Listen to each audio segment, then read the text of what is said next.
Satan soul,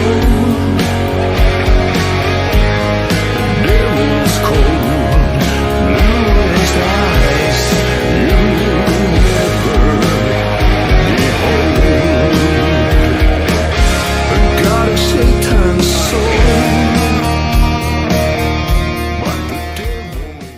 Hello, and welcome to Writer. I'm your host, Kat Filer, also known as KJ Filer, and my guest today is Joe Belcastro, author of Dominature, trilogy, a secular alt history that opens with the question, what if the devil banished God from heaven? It's great to see you, Joe. How are you doing?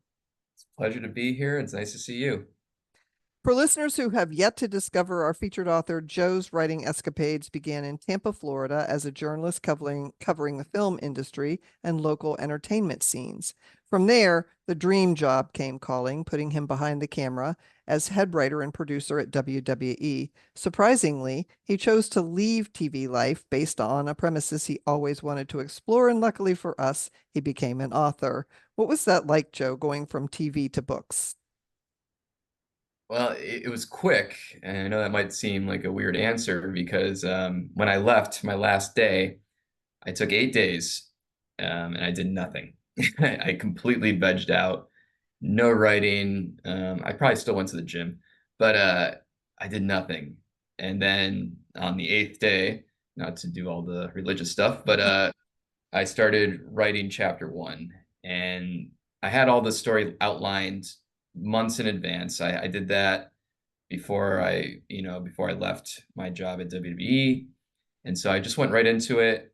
And I wanted to keep that work ethic that I cultivated and learned while doing live TV because it was 52 weeks a year. The show's always coming. You're in the writer's room. You're at the arena. You're producing it.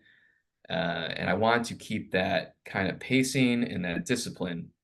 And so I just kind of went right to it. And, the goal was just write at least 1,000 words a day.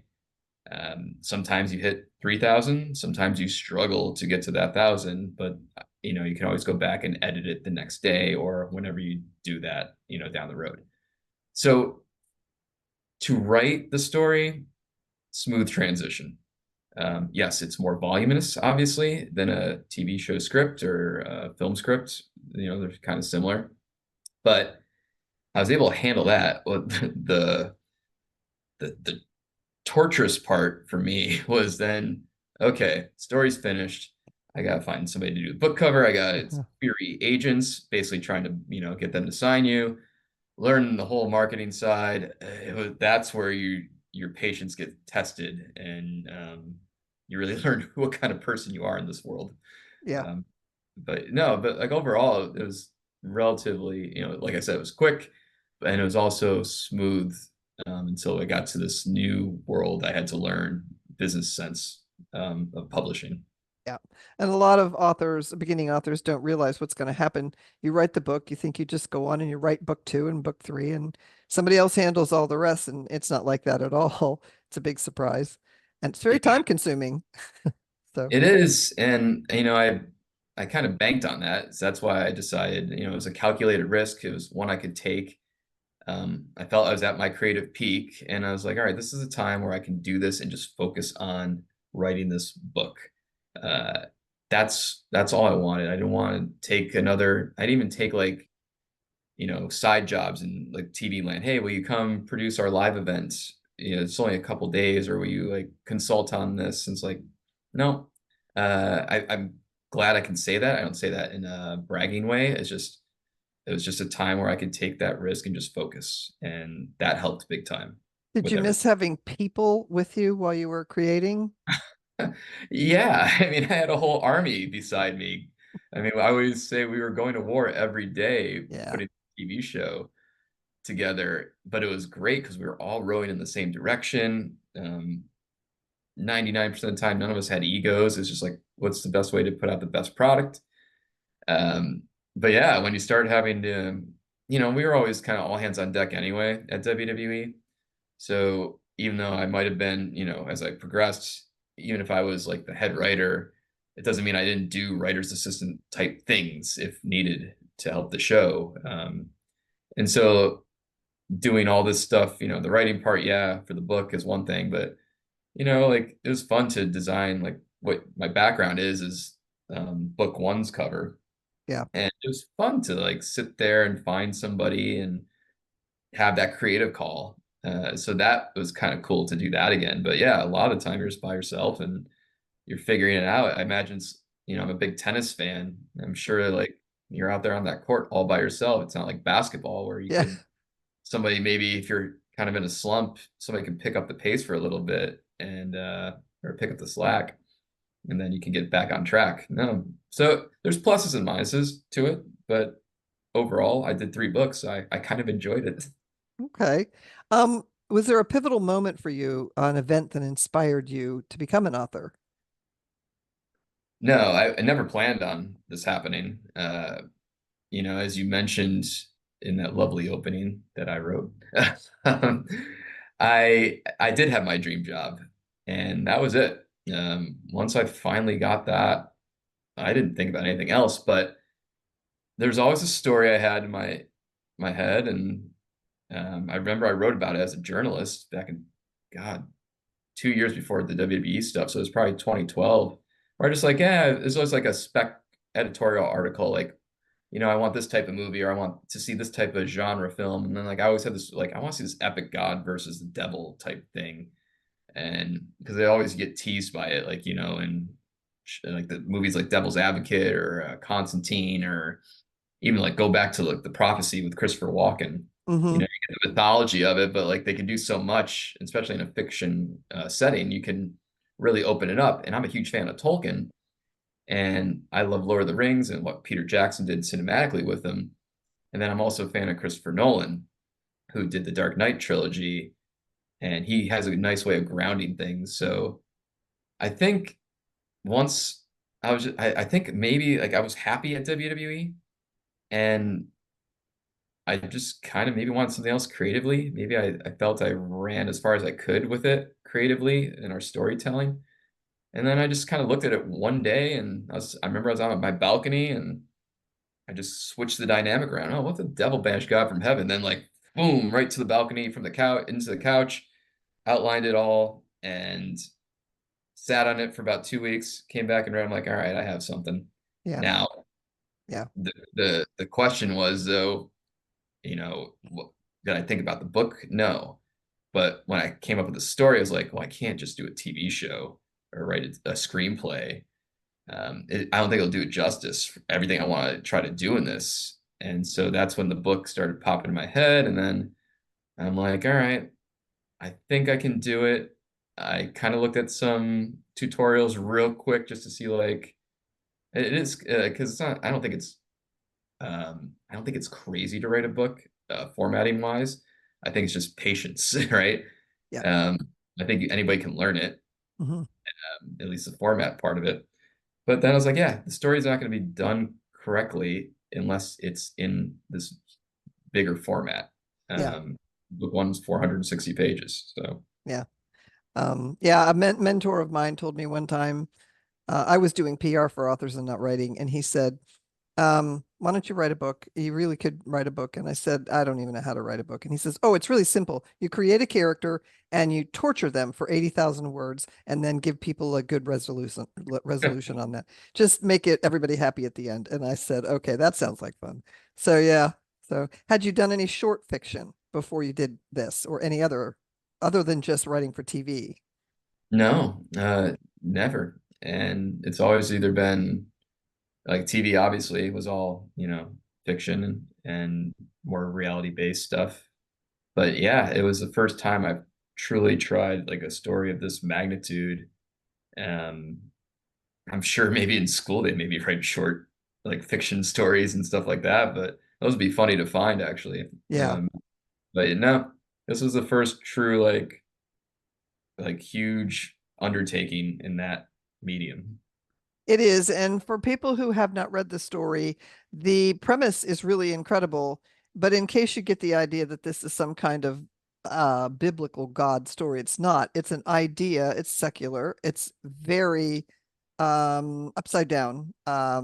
it's like, without spoilers, I don't know how to tell you. I don't even know how you wrote the summary, because there was there's this fine line between telling people the pun and just getting them enough information that they would say, well, that's pretty cool. I got to read this. So yeah. Yeah, and look, I mentioned these names a few minutes ago. Like, I knew I wanted to take like the epic fantasy world building of like a Tolkien or Lord of the Rings, right? I wanted to take that, but I didn't want to go all magic and dragons and stuff like that. I did want a supernatural presence and have divine beings, but then I also wanted to do like what Christopher Nolan did, and he grounds these larger than life characters, meaning like, Batman, the Joker, all the DC comic characters. And I was like, all right. And then I'm like, okay, but what's the thing that can bring it all together? Like, you have this dynamic switch of devil banishing God, and trust me, I researched the hell out of all this, no pun intended, to find out if anyone ever did that dynamic, and I never found one. Even to this day, I still can't find it. But then what I did was like, all right, it's alt history now, and this is fun. So I'm like, okay, now I can do an alt history, and I can do some research. And I can be in some time periods. Most of the book does take place, at least book one, in like the present, but I do take it back in time, and I do kind of flip the script a little bit on biblical characters of, you know, God, who becomes God, who is the devil, was Mhm. Jesus who he really was, Mhm. I am fine doing that. And but yeah, like you said, it's not a religious story. It is a story about good and evil and morals, um, and perspectives on each, and maybe like, things that aren't so like evil. Maybe some things aren't so evil, and good. Maybe things aren't so good. Mhm. And not to get so deep, you have to balance it out. So I'm like, I want to make this like, again, like Peter Jackson did with Lord of the Rings in a cinematic sense. I want to make this adventurous. I want to have some action. And then, of course, I have put my own unique sense of humor, which is completely laced with sexual innuendos, which kind of actually fit the name of Dominature, Yeah. which wasn't the plan. I will fully admit that. Dominature comes from, you know, dominant and nature. And because of the powers, which because book one, Yeah. like the divine beings, they manipulate the elements. Yeah. That's their superpower, so to speak. And then the dominance is just the theme of like human nature and like how people tick in the present and also just through history and divine beings. Yeah. And you did a real good job of setting up the divine beings. I originally didn't understand exactly who everybody was, and I kind of thought you were going for a sort of mythology, Greek and Roman mythology type of thing. And it was a little while before I started going, oh, I get it, I get it, I get it, I bet. And I was right. And it was really cool. Some of it takes place there, and some of it takes place in just today's world. So it almost fits into an urban legend genre also. So it's definitely cross genre, which is really cool. People are Yeah, looking I for that. mean, I've kind of embraced the term genre bending, although that can confuse people, or not confuse them, but like it intimidates people. Like, I just want to read horror, or I just want to read urban fantasy, or, just romance. Like, they don't want to get out of their comfort zone. But I think some of the more groundbreaking stories, whether it be on TV or in books, have been ones that kind of blend some things together Yeah. and take some chances and challenge the reader and also challenge the person that created it, right? Like, Yeah. it wasn't just like a smooth. I mean, I say the writing came relatively easy, but that's just because I knew the story and the characters, and I had cheat sheets of everyone balanced out and who's going against who, where's the conflicts, all that stuff. Yeah. But yeah, like, it's just making sure you know exactly where you're going and sticking to it, and don't try to outsmart yourself. Yeah. Uh, Yeah. you can challenge people, but don't get too cute. Well, the And whole idea that your characters are good and evil, and every one of your characters is both.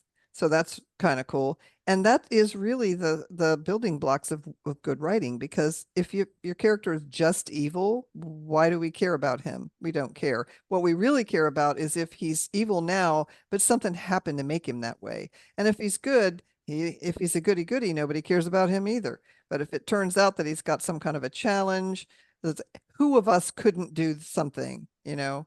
So yeah, it's that evolution of your characters. So they're very well rounded. I Yeah. appreciate that. And a lot of that, I like to give credit where credit's due. A lot of that came from WWE writing for the quote the good guys and the bad guys, or the good women and the bad women. Because you can have these moments that the audience just goes crazy for when somebody, as we used to say, turns heel, which means they turn into a bad guy or bad girl, um, or they turn babyface, which means they turn to a good person, right? And the crowd cheers for you. Yeah. And that's like timing those out. I mean, sometimes people overdo them, not just in the wrestling world, but just in general, like in stories, like people just move a character back and forth a lot. I think The Walking Dead did that a lot towards the end and the Yeah. later. Yeah. And that you can't do that because then it's not impactful. It's like if you have these crazy death scenes Mm-hmm. every chapter, they kind of get watered down. They don't have that impact. And I think you have to think that with the characters too. Like you have to pace a character. That's why I think my books are heavy on dialogue, because if I just was writing it and narrating it, Yeah. it doesn't, you can't get invested in that. And it's just me telling them what they think and what they do, rather than like if you hear it from the character's mouth, Yes. that can stick with you more, especially as you mentioned, like they are kind of complex characters. Yep. Yep. And you did something with the dialogue, and I will, for people who haven't read the books yet, pay attention to the dialogue because you did something, and I think you did it on purpose. If you didn't, you stumbled onto something brilliant, where if you're reading the dialogue, you can kind of tell who the person might be, even though you may or may not have completely been introduced to them, or at least you'll know what side they're on. And I don't want to say what it is, but we talked about in pre-interview Sixth Sense, and it's kind of similar. It's not the same genre at all, and it's not the same exact thing, but it's that style where there's something in there where if you're paying attention, you should make a note. That's something right there, and it's going to help me out. I was mindful of that with as you mentioned, the Sixth Sense. I was mindful with the twist that eventually shows up. Like if you go back and read it, you can see like, okay, you see the motivations of that Mhm. character, right? Yeah. So yes, I was mindful of that the whole time. I mean, I knew that twist was always there. Sometimes you stumble on, um, like there's one character that you introduced halfway through, it's funny because like that's my favorite character to write, but I didn't have that character in the outline or when I was writing it. It's right when I got to that particular chapter. So I think you're probably around chapter 11, maybe. And that person, like, I need somebody there. And that person is not me at all. There's nothing Mhm. similar. It's just it's an evil person. I'll just say that. And it's just pure evil, narcissistic human. And I'm like, that became my favorite character to write. As you know, I won't say like there's a whole chapter where it's just about the sociopath Yeah. talking. And that chapter wasn't there. But once I had this character, I was like, oh, like Yeah. there's so much with them. But the twist one, as you're talking about, like, yeah, I think that's a cool thing. If these do get picked up big time, like you can go back and read them. And even there's a chance. I know you're kind of in book 2 right now. I don't know how far you are, and that's more of an alt history, kind of time hopping a little bit. But there is there's another little trick I did where I could actually stack all 3 books in chronological order, Hmm. meaning I could do the story in a nice linear timeline, which that was kind of an idea, but I didn't know if I could pull it off. But now after I finished the third one, I'm like, oh yeah, it works. It'd Yeah. be a pain in the ass to do of me putting them all in there, but it fits actually, where you could actually read it again and have a different experience, even though I, you might see some of the things coming. I haven't finished book 2. I'm about a third of the way in, but the way you did it, I think is really good because I think it would probably be better if somebody starts in order and reads book 1 and then book 2 and book 3. Yeah, definitely. But you could read them, at least from book 2, you could read them in any order. You could pick up book 2 and figure out that there was other books and then go back to book 1 and then you'd be fine. So yeah. That's interesting to say that. You got me thinking. I will come back to you at some point in 2025 because I know Okay. you write and you have your own. You read a lot of other people's books too. Well, if you get to book 3, I'd be curious if like you could start at book 3 because I Okay. was wondering that myself, but I'm too close to it. Yeah. I was wondering like, could somebody just read book 3 and then like, oh, and then No, go. and that's always the challenge when you go into a second book. Has the author done an information dump, or is the story just fleshed out well enough that you understand things that happened in book 1 without having to say, well, I guess I better go back and read that one. So no, it was very well done. My I'm my not editor done, but yeah. my editor said that because I didn't have the editor for book 1 was different, and I didn't. They were okay, but I had to do a lot of that myself on the back end. But the editor for book 2 and 3, so she's never read book 1, Oh, and she okay. read book 2 and 3, and she's like, "I get what's going on." And I Yeah. was like, That's I don't, as long as you corrected all my typos, and that's the best compliment you could ever give me. That's the only feedback I need, like that you've actually figured out what was going on." I was Yeah. like, pretty good without reading the book 1 because that's a lot of info in that book. So the final book in the trilogy was released March 23rd. Did Yes. you start writing this knowing that you had 3 books that you were going to write? Kind of. I knew first and foremost, I just was focused on book 1, but when I had the outline, I saw and the second book is, in the Dominature trilogy, it's called Blood of Crichton, and that's based on a character I came up with, not the one I was talking about earlier, but, a character that I had, that you meet briefly, but also impactful in terms of, like, his allegiance to, quote, "the devil in my story." And I knew, like, all right, there's a way to elaborate more on the lore and the mythology of this story of these characters through this Crichton person. And I always had the second book in my head, and I was like, oh, I Okay. can really lead into more of all history. But as I got about 75% through the writing of the first book, then it hit me as like, there's a third. I know how to do it. Um, but that was it. Like I was like, you can't force this story. Mhm. And not that I felt I forced it in book 3, because book 2 is designed differently, where it doesn't focus so much on it gives you the characters that you invested in, but introduces you to the, like I said, the mythology of the time periods. And so yeah, I had it eventually. I was like, all right. After by the time book 1 was done, I was like, I know the grand ending of book 3. I know what I want to build to. And so yeah, but the joke I make with people, if these do get picked up and become successful and everyone reads them, which would be great, if somebody came at me like, hey, you know what, we really need a Dominature book 4, I'll be like, nope. What if I give you Okay. a million? What if I give you $1 million? So I'm like, no. I mean, because first of all, books, if you're offering me $1 million to write a book 4, that means 1, 2, and 3 are fine, and I'm probably doing fine.